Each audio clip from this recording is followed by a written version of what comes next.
नमस्कार दोस्तों, स्वागत है आपका पितृलोक दर्शन चैनल पर। दोस्तों, आज हम चर्चा करेंगे कि घर में पितरों को स्थान कब और कैसे दें और जब हम स्थान दे देते हैं तो उसके पश्चात वो स्थायी होना चाहिए, ऐसा नहीं कि उसे हम जब चाहे तब उठा दें या इधर-उधर कर दें। तो इसका क्या प्रभाव होता है, इस बात पर हम चर्चा करेंगे। बात शुरू करूँ उससे पहले मैं आपसे आग्रह करूँगा कि जो हमारे नए व्यूअर हैं वो सभी इस चैनल को सब्सक्राइब करें, लाइक करें, कमेंट करें। अगर आपको जानकारी अच्छी लगती है तो आप शेयर भी करें। दोस्तों, जब किसी की मृत्यु हो जाती है तो साढ़े 11 महीने के बाद उसकी का एक श्राद्ध किया जाता है। उसको अलग-अलग नाम से अलग-अलग क्षेत्रों में जाना जाता है और जब मृत्यु का तीसरा साल होता है तो श्राद्ध पक्ष में उसको पितरों के अंदर मिलाया जाता है। इतनी प्रक्रिया होने के बाद में ही हम यह निर्धारित करते हैं कि कोई परिजन पितृ योनि में है या नहीं है, वो हमें खुद ही आभास दिलवाने लगते हैं। जब हम उनको स्मरण करते हैं, तो हमारे काम पूरे होते हैं, वो सपने में आते हैं या अन्य कोई माध्यम से वो अपना आभास हमें दिलवाते हैं, तो हमें यह जानना चाहिए कि वो पितृ योनि में है।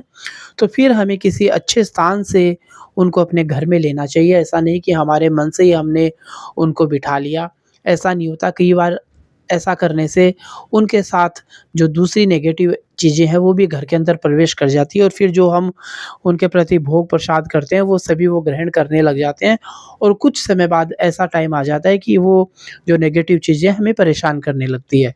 तो पहली बात तो ये कि जब भी आप पितरों को घर में स्थान दें, तो आप किसी अच्छे स्थान से ही अपने पितरों को घर पे लेके आएँ। उनका एक अनुष्ठान एक होता है, उसी प्रक्रिया के अधीन ही आप उनको घर में स्थापित करें।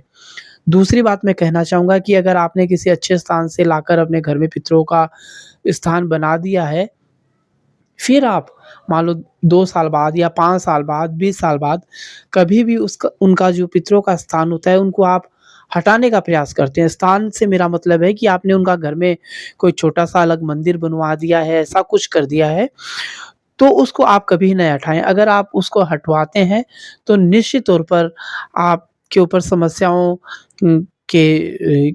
की बौछार हो सकती है, क्योंकि पितृ कभी नहीं चाहते कि उनका स्थान हटाया जाए। मान लो आपने पूजा घर में उनकी तस्वीर रख रखी है, तो पूजा घर को अगर आप किराए के घर में रहते हैं, तो इधर-उधर शिफ्ट करना तो वो अलग बात है, लेकिन जब आपने घर में उनका मंदिर बना दिया, निर्माण उसका करवा दिया, उसके बाद आप अपनी सुविधा के लिए उसको हटाकर दूसरे स्थान पर यदि रखना चाहें या फिर पितृ की जब स्थापना हुई थी उस वक़्त जो सामान रखा गया था, पाटा या जो कुछ भी, तो उन सब चीज़ों को किसी के कहने से कोई लोग घर से बाहर फेंक देते हैं, कोई किसी नदी में प्रवाहित कर देते हैं, तो ऐसा आप बिल्कुल नहीं करें। अगर आप ऐसा करते हैं तो समस्याओं से आप घिर सकते हैं। जानकारी आपको कैसी लगी आप हमें ज़रूर बताइएगा। पिताजी महाराज का आप सभी के प्रति आशीर्वाद, आप सभी के प्रति आध्यात्मिक मंगल भावनाएँ। जय हो पिताजी महाराज की। अगर जानकारी अच्छी लगी तो आप इस चैनल को सब्सक्राइब ज़रूर करें।